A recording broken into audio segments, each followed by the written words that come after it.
Hello everyone, welcome to our channel tech थ्रस। इस वीडियो के माध्यम से हम देखने वाले हैं आरआरबी टेक्नीशियन ग्रुप ग्रेड 3 का प्रैक्टिस सेट देखेंगे, जो कि आज का प्रैक्टिस सेट नंबर होगा मेरा 18 नंबर। इसमें जो टोटल क्वेश्चन जो होता है 100 क्वेश्चन होता है। हम सिर्फ और सिर्फ जीके और जीएस को कवर करने वाले हैं। आपका एग्ज़ाम जो है चल रहा है, लेकिन जितने भी बच्चे का एग्ज़ाम अभी नहीं हुआ है, आप एक बार ज़रूर इसको देख करके जाइएगा। तो देखिए फर्स्ट क्वेश्चन क्या है।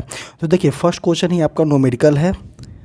धातु के एक टुकड़े का भार जो है वायु में 210 ग्राम है, पानी में 180 ग्राम है तथा एक अज्ञात द्रव में जो है 120 ग्राम है, तब उसका घनत्व निकालने को बोला गया है। तो देखिए घनत्व का इक्वल टू फार्मूला होता है क्या, एक घनत्व इक्वल टू फार्मूला है। घनत्व इक्वल टू फार्मूला क्या है, धातु के टुकड़े का वायु में भार। तो देखिए धातु के टुकड़े का जो है वायु में भार बताया गया है, डिवाइडेड बाई धातु के टुकड़े का जल में भार में आभासी कमी। तो देखिए जल के भार में आभासी कमी डिवाइडेड इनटू क्या हो जाएगा, जल का घनत्व। तो देखिए इसमें कौन कौन से दिया गया है। तो देखिए इसमें दिया गया है आपका कि धातु के टुकड़े के भार जो है किसमें, वायु में। तो वायु में 210 ग्राम हो जाएगा। और उसका पूछा गया क्या गया है, कमी पूछा गया है। तो कमी क्या हो जाएगा, 210 में से 210 माइनस 180, और जो है यहाँ पे जल का घनत्व कितना होता है, 1000 होता है। जब इसको पूरा कैलकुलेट कीजिएगा तो उस कंडीशन में कितना आ जाएगा, पूरा कैलकुलेट करने की कंडीशन में कितना आ जाएगा, 210 डिवाइडेड बाई 210 माइनस 180, तो यहाँ कितना आ जाएगा, 30 आ जाएगा। इंटू कितना आ जाएगा, इंटू आपका आ जाएगा 1000। इंटू कितना आ जाएगा, यहाँ पे ग्राम में लिया गया है तो यहाँ पे 1 हो जाएगा। 1 ग्राम पर सेंटीमीटर क्यूबिक होता है, तो इसको काट दीजिए, कितना हो जाएगा 7। तो 7 ग्राम पर सेंटीमीटर क्यूबिक यहाँ पे आंसर आ जाएगा। तो ऑप्शन नंबर कौन सा हो जाएगा, धातु का घनत्व कितना हो जाएगा, 7 ग्राम पर सेंटीमीटर क्यूबिक। नेक्स्ट क्वेश्चन देखते हैं कि यदि सरल लोलक को चंद्रमा पर ले जाया जाए तो इसके कंपनों की आवृत्ति क्या हो जाएगी। तो देखिए सरल लोलक का एक फार्मूला होता है। फार्मूला क्या होता है, T बराबर 2 पाई √L/G होता है। सेकेंड फार्मूला क्या होता है इसमें, तो सेकेंड फार्मूला होता है n इक्वल टू 1/T जो होता है, इसमें सेकेंड फार्मूला होता है। या हम इसको इस तरह से लिख सकते हैं कि आवृत्ति इक्वल टू 1/टाइम, T इक्वल टू 1/n भी हम लिख सकते हैं। तो देखिए इसमें पूछा क्या गया है कि सरल लोलक को चंद्रमा पर ले जाएं तो उसके कंपनों की आवृत्ति क्या हो जाएगी। तो देखिए L/G होता है। तो देखिए अगर सरल लोलक को अगर हम चंद्रमा पे ले जाते हैं तो वहाँ भार कितना हो जाता है, G का वैल्यू कितना होता है, G/6 हो जाता है। तो यहाँ पे कितना हो जाएगा, G/6 हो जाएगा। तो 6 ऊपर चला जाएगा। जैसे ही 6 ऊपर चला जाएगा तो L का वैल्यू क्या हो जाएगा, L का वैल्यू बढ़ जाएगा। तो जिस तरह से L का वैल्यू बढ़ेगा तो T का वैल्यू बढ़ जाएगा। तो देखिए T का वैल्यू यहाँ पे क्या हो गया, बढ़ गया। तो क्या पूछा गया है, तो उसके कंपनों की आवृत्ति पूछा गया है। तो जब T इक्वल टू 6 हो जाएगा तो N का वैल्यू क्या हो जाएगा, N का वैल्यू यहाँ पे घट जाएगा। तो ऑप्शन नंबर कौन सा हो जाएगा, ऑप्शन नंबर ए का 7 का C हो जाएगा, जो यहाँ पे वैल्यू क्या हो जाएगा, घट जाएगा। नेक्स्ट क्वेश्चन देखते हैं।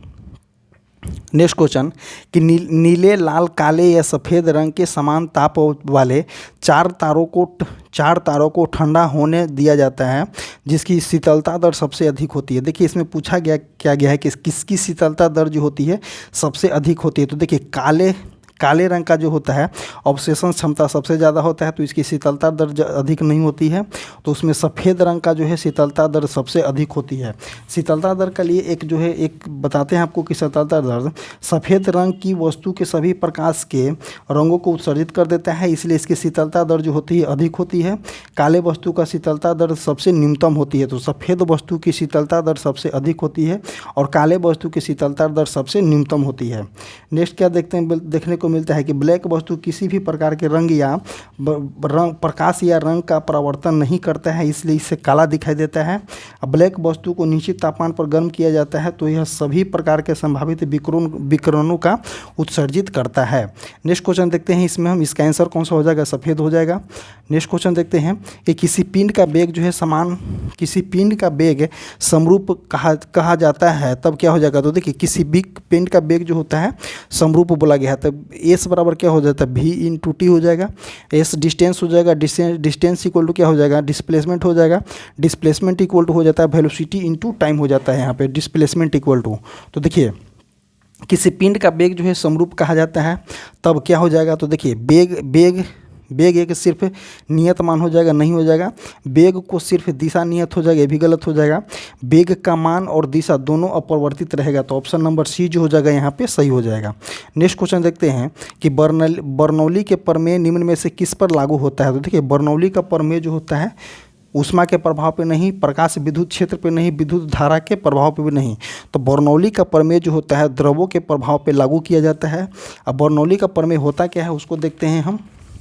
बर्नौली का प्रमेय जो होता है द्रव का प्रवाह यदि धारा रेखीय या असंपीड्य एवं अश्यान हो तो उसकी कुल ऊर्जा आयतन के अनुपात में नियत होता है।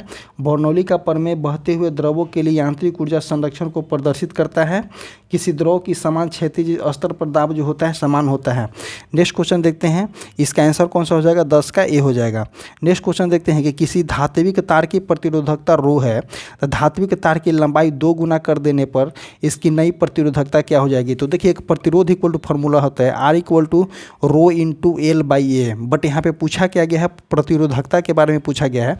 प्रतिरोधकता जो होता है, प्रतिरोधकता की प्रकृति जो होता है स्वतंत्र होता है, इसीलिए यहाँ पे जो आंसर कौन सा हो जाएगा, प्रतिरोधकता जो होता है तापमान, प्रतिरोधकता को ओनली तापमान और प्रकृति पे निर्भर करता है। बट यहाँ पे किसी भी प्रकार के अगर रेल को घटाया जाए बढ़ाया जाए उससे कोई फर्क नहीं पड़ेगा, तो यहाँ रो का रो ही हो जाएगा प्रतिरोधकता इक्वल टू। अगर वही बोला जाता है आर के लिए तो आर के यहाँ पे वेरिएबल होगा, बट यहाँ पे प्रतिरोधकता जो होता है तापमान और प्रकृति पे निर्भर करता है, बाकी किसी चीज़ पे निर्भर नहीं करता है, तो यहाँ पे रो क्या रो ही हो जाएगा। नेक्स्ट क्वेश्चन देखते हैं कि द्रव ए का अपवर्तनांक जो है 1.47 दिया गया है, तो इसका अर्थ क्या होता है। तो देखिए अपवर्तनांक इक्वल टू फॉर्मूला हो जाएगा mu equal to c by भी होता है, mu equal to c by भी होता है। तो अपवर्तनांक जो है 1/4 दिया गया है, सी बाई भी हो जाएगा। तो देखिए द्रव ए में प्रकाश की चाल निर्वात में प्रकाश की चाल का 1/47 गुना कम है, तो इसका आंसर कौन सा हो जाएगा कि यही इसका आंसर हो जाएगा।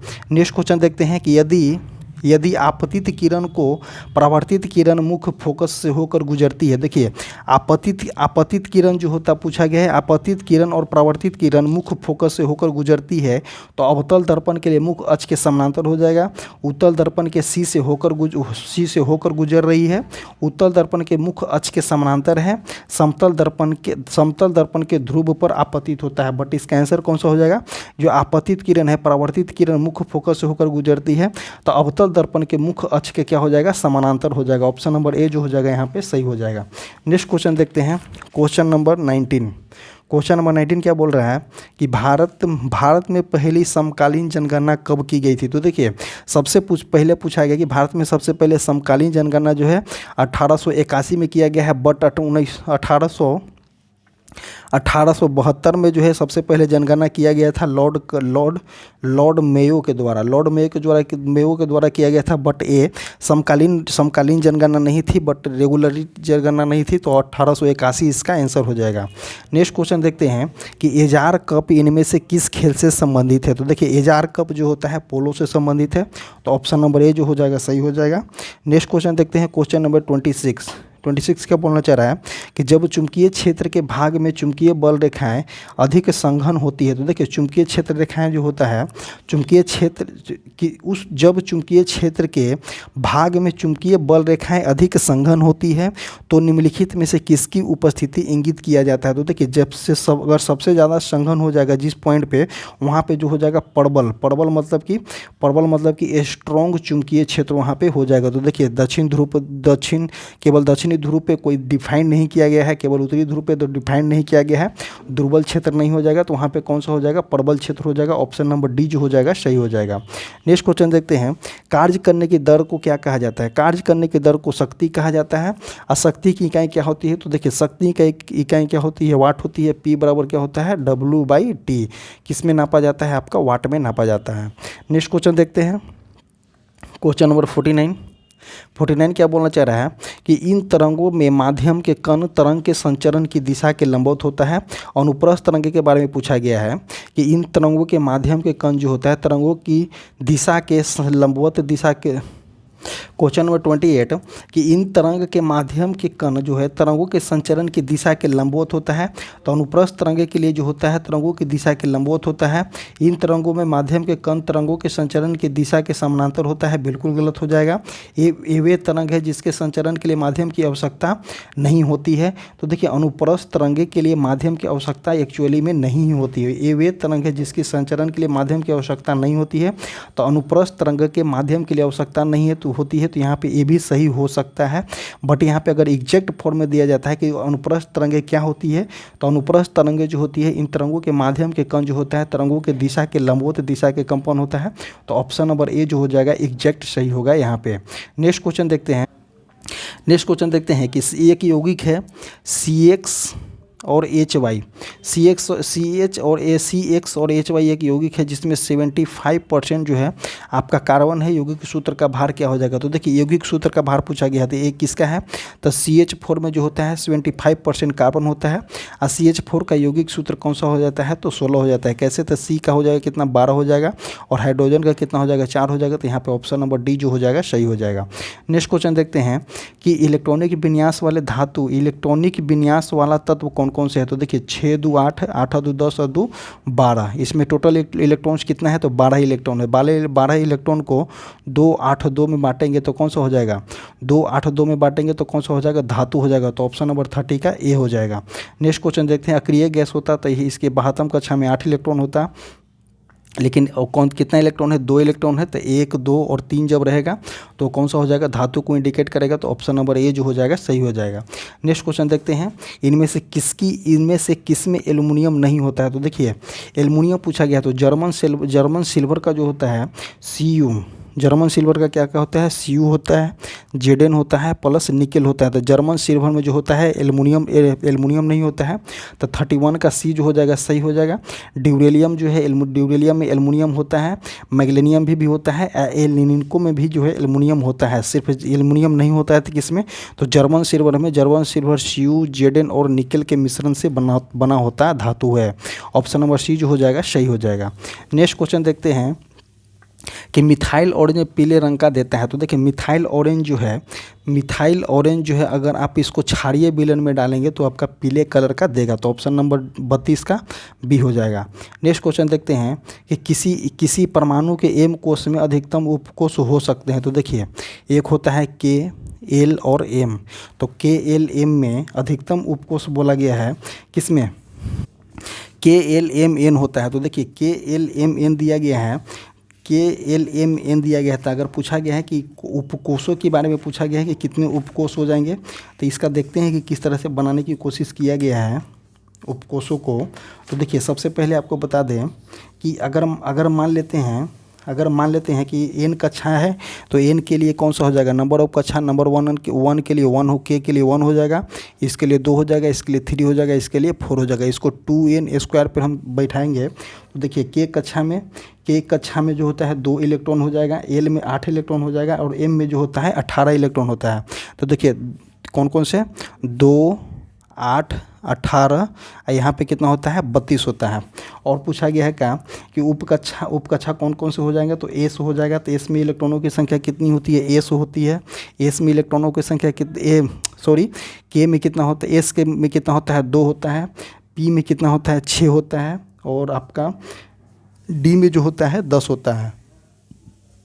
एस पी डी जो होता है 2 6 और 10 होता है। तो पूछा क्या गया है कि एम में उपकोषों की संख्या कौन कौन सा हो जाएगा? तो एस पी एम में उपकोषों की संख्या देखिए काउंट कीजिएगा तो 10 6 और 2 कितना हो जाएगा? 18 हो जाएगा। तो एस पी और डी तीनों इसमें इंक्लूड हो जाएगा। तो ऑप्शन नंबर 33 का ए हो जाएगा।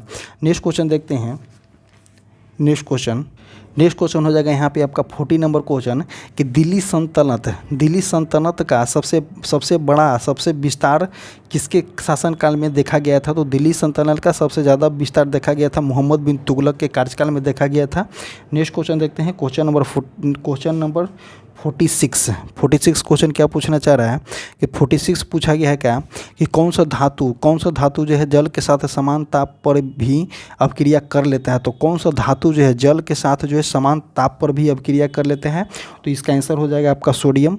नेक्स्ट क्वेश्चन देखते हैं, क्लोरोफॉर्म को बनाने में क्या प्रयुक्त किया जाता है। तो देखिए क्लोरोफॉर्म को बनाने में आपका CaOCl2 का यूज किया जाता है। तो ऑप्शन नंबर सी जो हो जाएगा सही हो जाएगा। नेक्स्ट क्वेश्चन देखते हैं, निम्न अभिक्रिया विकल्पों में से दी गई कौन सी संतुलित अभिक्रिया है। तो देखिए संतुलित अभिक्रिया के पूछना है, तो इसमें संतुलित अभिक्रिया है कौन। तो देखिए दोनों साइड का जो है द्रव्यमान सेम होना चाहिए। तो देखिए AgNO3 NaCl, तो इसका अगर बोला जाए तो ऑप्शन नंबर बी जो है यहाँ पे संतुलित अभिक्रिया है। देखिए इसमें भी एक Ag यहाँ भी है और एक यहाँ भी है, N यहाँ पे एक है, यहाँ पे N कौन सा है, यहाँ पे भी एक N है। इसमें देखिए सोडियम एक है, इसमें भी सोडियम एक है, क्लोरीन एक है, तो क्लोरीन एक है। तो दोनों का द्रव्यमान जो होना चाहिए, दोनों साइड का जो द्रव्यमान, तीर के इस साइड और तीर के इस साइड जो है दोनों का द्रव्यमान सेम होना चाहिए। और जब द्रव्यमान सेम हो जाएगा तो आपका जो है रिएक्शन जो होता है संतुलित अभिक रिएक्शन हो जाता है। तो ऑप्शन नंबर बी जो हो जाएगा इसके लिए सही हो जाएगा। नेक्स्ट क्वेश्चन देखते हैं, क्वेश्चन नंबर 49। क्वेश्चन नंबर 49 क्या बोलना चाह रहा है कि इनमें से कौन सी अभिक्रिया जो है अवक्षेप से गुजरेगा। तो देखिए अवक्षेप से अभिक्रिया गुजरने वाला कौन कौन से होता है, HCl हो जाएगा, अवक्षेप से गुजरने वाला कौन सा हो जाएगा, PbNO3 है, 3,2 है, और Ki जो हो जाएगा, ये दोनों जो है अवक्षेप से गुजरेगा। तो ऑप्शन नंबर बी जो हो जाएगा सही हो जाएगा। नेक्स्ट क्वेश्चन देखते हैं कि दी गई अभिक्रिया में लोहा जो है किसे विस्थापित कर देता है। तो देखिए दी गई अभिक्रिया कौन कौन से है, Fe है, FeS प्लस CuSO4 बनाएगा कौन, FeSO4 प्लस Cu हो जाएगा। तो लोहा जो है आपका कॉपर को विस्थापित कर देगा। तो ऑप्शन नंबर बी जो हो जाएगा यहाँ पे सही हो जाएगा। और लोहा कॉपर को विस्थापित क्यों करेगा, आइए उसके बारे में जानने की कोशिश करते हैं। देखिए उपयुक्त अभिक्रिया जो विस्थापित अभिक्रिया है, इसके अभिक्रिया क्रियाशील जो होता है धातु क्रम क्रियाशील धातु को विस्थापित कर देता है, रासायनिक अभिक्रिया में भाग लेता है। धातु की क्रियाशीलता श्रेणी कौन कौन से होता है। तो देखिए पोटेशियम हो जाएगा, पोटेशियम सोडियम कैल्शियम। उसके बाद आप देखेंगे magnesium aluminium zinc, potassium sodium calcium, ये सभी अभिक्रिया सबसे ज़्यादा अभिक्रिया किस में होता है, पोटेशियम में होता है। देखिए यहाँ पे क्या दिया गया है कि अभिक्रियाशीलता के क्रम में देखेंगे तो पोटेशियम सबसे ज़्यादा, तो पोटेशियम के परमाणु संकेत कितना होता है, के होता है। तो पोटेशियम जो है सबसे ज़्यादा अभिक्रियाशील धातु है, और जो यहाँ पे सोना जो है सबसे कम अभिक्रियाशील धातु है। तो देखिए इस क्वेश्चन में क्या किया गया है कि Fe जो है, Fe सबसे ज़्यादा अभिक्रियाशील धातु है Cu से, तो यहाँ Cu को जो है विस्थापित कर देता है। तो आप इसको याद कीजिएगा कि सबसे ज़्यादा अभिक्रियाशील धातु कौन कौन से हैं, तो पोटेशियम सोडियम कैल्शियम, उसके बाद मैग्नीशियम एल्युमिनियम जिंक। इसको याद कीजिएगा, 3 को पेयर लेकर के चलिएगा कि potassium sodium calcium, magnesium aluminium zinc, Fe-Pb hydrogen, उसके बाद CuHgAgAu। इसको जो है अभिक्रियाशील धातु को क्रम कभी कभी जो एग्जाम में देखने को आपको मिलता ही है, तो अरेंज करके दे देगा कि इनमें से कौन से है अभिक्रियाशील धातु है अरेंज ऑर्डर में, तो आप इसको बनाना होगा। तो इसको याद कर लीजिएगा और इसका स्क्रीनशॉट ले लीजिए। नेक्स्ट क्वेश्चन देखते हैं कि दुर्बल अम्ल और उसके लवण के विलयन को क्या कहा जाता है। तो देखिए दुर्बल अम्ल पूछा गया है कि दुर्बल अम्ल और लवण के विलयन को हम क्या बोलते हैं, तो उसको हम क्या बोलते हैं, बफर बोलते हैं। तो बफर बोलते हैं, तो क्षारीय विलयन नहीं बोलेंगे, उदासीन विलयन भी नहीं बोलेंगे, प्रबल अम्ल नहीं हो जाएगा, तो कौन सा हो जाएगा, बफर विलयन हो जाएगा। बफर विलयन हम कहते किसको हैं, किसी अम्ल या क्षार की अल्प मात्रा मिलाने पर अम्लीयता या क्षारीयता के बिना किसी विशेष प्रकार के परिवर्तन किए उसे अवशोषित कर लेते हैं, उसको हम क्या बोलते हैं, बफर विलयन बोलते हैं। तो कौन सा हो जाएगा, इसका आंसर हो जाएगा बफर विलयन हो जाएगा। नेक्स्ट क्वेश्चन देखते हैं कि मानव पहला निर्मित संश्लेषित रेशा कौन सा है। तो मानव द्वारा पहला निर्मित संश्लेषित रेशा यहाँ पे हो जाएगा आपका संश्लेषित रेशा आपका सबसे पहले कौन सा हो जाएगा, तो नायलॉन हो जाएगा। नायलॉन जो है मानव द्वारा सबसे पहले संश्लेषित किया गया था। नेक्स्ट क्वेश्चन देखते हैं कि एक वस्तु किसी पर्दे पर 60 सेंटीमीटर की दूरी पर स्थित है। एक उत्तल लेंस को इसके बीच की भिन्न स्थानों पर रखने पर पर्दे पर 2 वास्तविक प्रतिबिंब बनते हैं। यदि प्रतिबिंब की लंबाई 9 सेंटीमीटर और सेंटीमीटर हो तो वस्तु की वास्तविक लंबाई ज्ञात करें। तो देखिए इसका एक फार्मूला होता है। फार्मूला क्या होता है, I1 इक्वल टू क्या दिया है, इमेज 1 कितना दिया गया 9 सेंटीमीटर बनता है, और इमेज 2 इक्वल टू कितना दिया गया है 4 सेंटीमीटर बनता है। तो ओवरऑल इमेज पूछा गया है, ओवरऑल इमेज पूछा गया है। तो वस्तु की वास्तविक लंबाई पूछा गया है, तो रियल इमेज पूछा गया है। तो अंडर रूट 9 इंटू 4 कर दीजिए, कितना हो जाएगा, अंडर रूट 36 हो जाएगा। तो आंसर कौन सा हो जाएगा, 6 सेंटीमीटर इसका आंसर आ जाएगा। इस फार्मूला की याद कीजिएगा। अगर इस तरह से क्वेश्चन देखने को मिलेगा आपको कि दो प्रतिबिंबों की लंबाई दिया गया है और उसका वास्तविक लंबाई पूछा गया है, तो दोनों को गुना कर करके उसका रूट निकाल दीजिए। तो ऑप्शन नंबर ए जो हो जाएगा इसका सही हो जाएगा। नेक्स्ट क्वेश्चन देखते हैं, question number 59। Question number 59 question क्या बोलना चाह रहा है कि निम्नलिखित में से कौन सा दर्रा जो है सिक्किम को चीन से जोड़ता है। देखिए इसमें क्या पूछा गया है, निम्नलिखित में से कौन सा दर्रा जो है सिक्किम को जो है चीन से जोड़ता है। तो सिक्किम को चीन से जोड़ने वाला दर्रा कौन सा हो जाएगा, नाथुला दर्रा हो जाएगा। नेक्स्ट क्वेश्चन देखते हैं कि भारत के सर्वप्रथम औद्योगिक नीति संकल्पना की घोषणा कब की गई थी। तो 1948 में किया गया था। और उस टाइम जो उद्योग मंत्री कौन थे, तो श्यामा प्रसाद बनर्जी जो थे उस टाइम उद्योग मंत्री थे 1948 में। तो उन्हीं के जो है देख रेख में किया गया था। तो 1948 जो हो जाएगा इसका आंसर हो जाएगा 60 का ए हो जाएगा।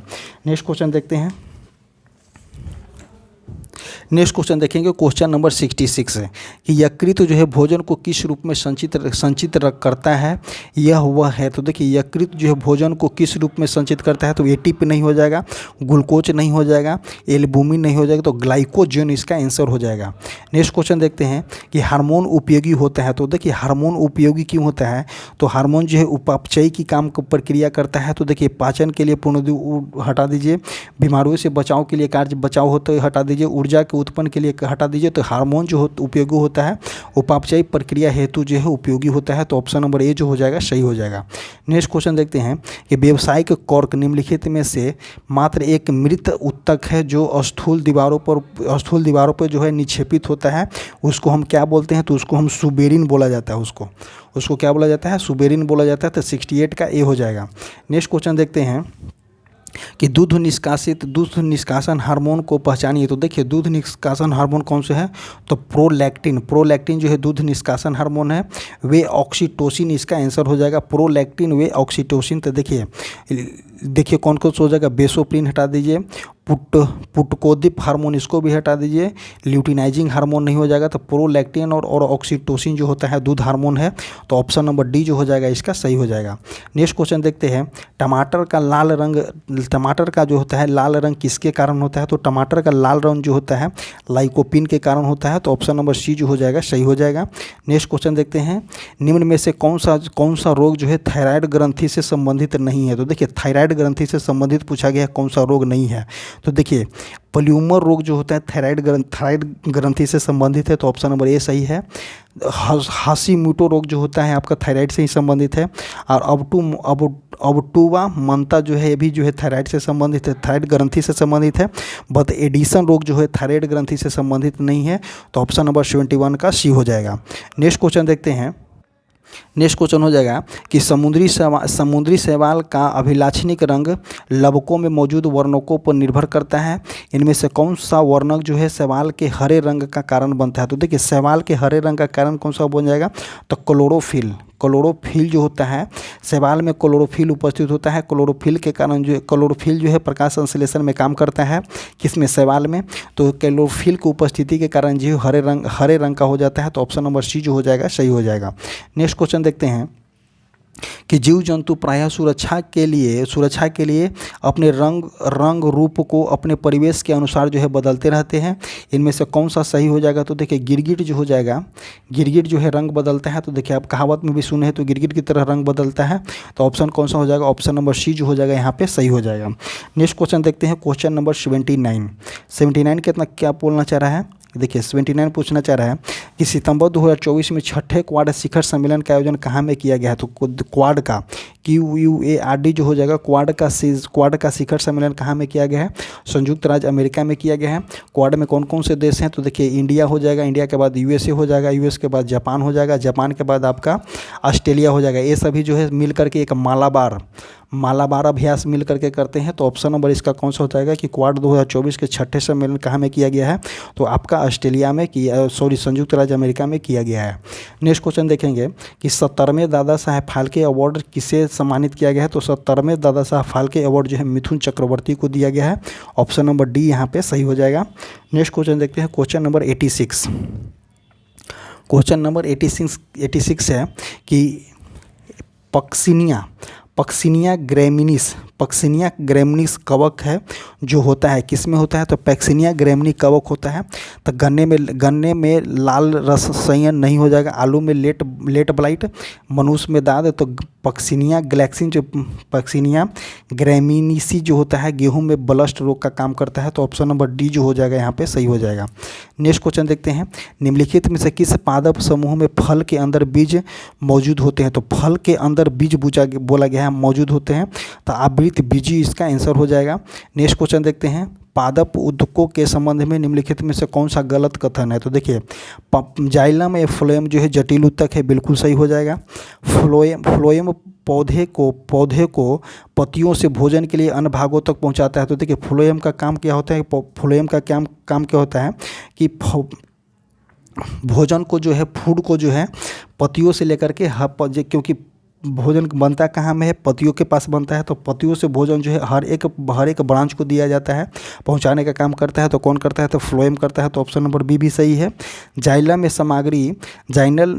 सामग्री दोनों दिशाओं में स्थानांतरित होता है, बिल्कुल गलत हो जाएगा। जाइलम का काम होता है जल का परिवहन करना, और जल जो है जमीन से लेकर के ऊपर की ओर ले जाता है, तो एक दिशीय हो जाता है, में द्विदिशीय नहीं होता है। तो ऑप्शन नंबर सी जो हो जाएगा गलत हो जाएगा, यही इसका आंसर हो जाएगा।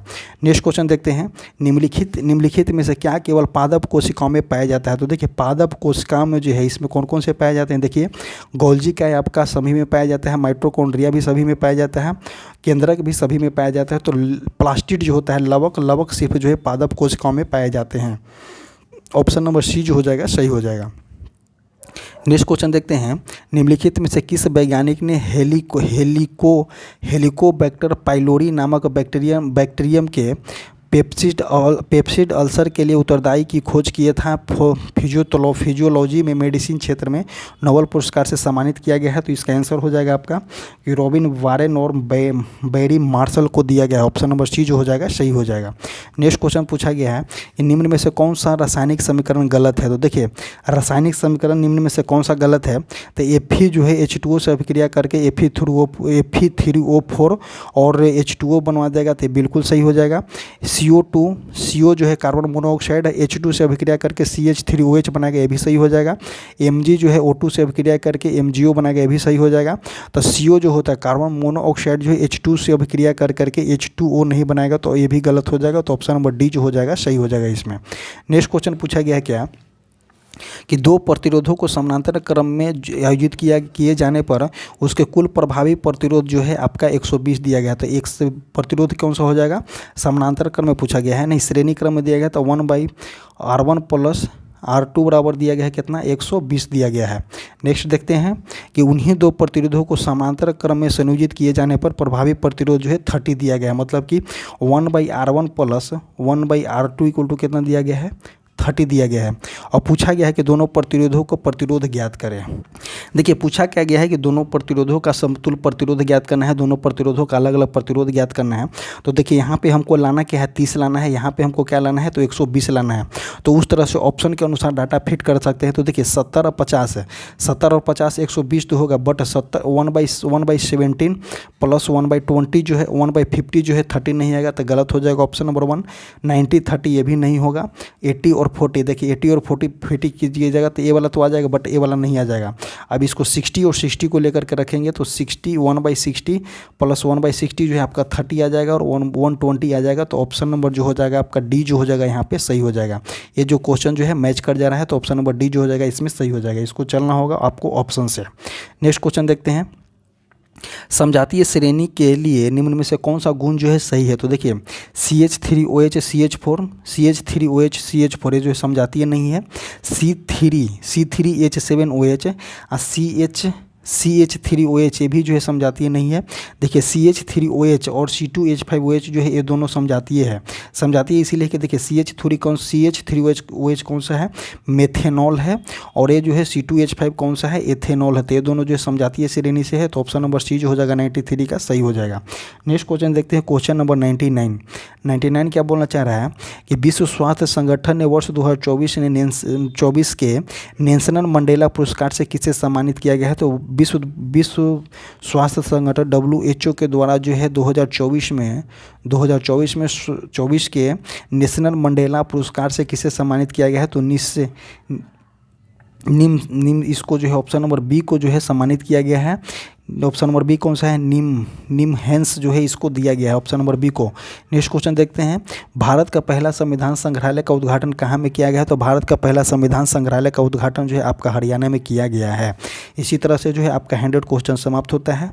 100 क्वेश्चन में आपका जो है 50% क्वेश्चन जो GK GS से कवर करते हैं तो आपका समाप्त होता है। आपका एग्जाम चल रहा है और आपका जो है इस बुक के थ्रू इस बुक से ही आपका जो मैक्सिमम क्वेश्चन, इस बुक के पैटर्न पे ही आपका मैक्सिमम क्वेश्चन देखने को मिल रहा है। तो एक बार जो है इस वीडियो को जरूर देख करके जाए, न्यूमेरिकल पे प्रैक्टिस करके जाए। न्यूमेरिकल भी आपको एग्जाम में देखने को एटलीस्ट 5 से 7 न्यूमेरिकल आपको देखने को जरूर मिल रहे हैं। तो आपको बता दें कि हमारा जो टेलीग्राम चैनल है, जो कमेंट बॉक्स और डिस्क्रिप्शन बॉक्स में लिंक पिन कर दिया गया, आप टेलीग्राम चैनल से ज्वाइन कर ले और अपना बेनिफिट उठाएं। Thank you.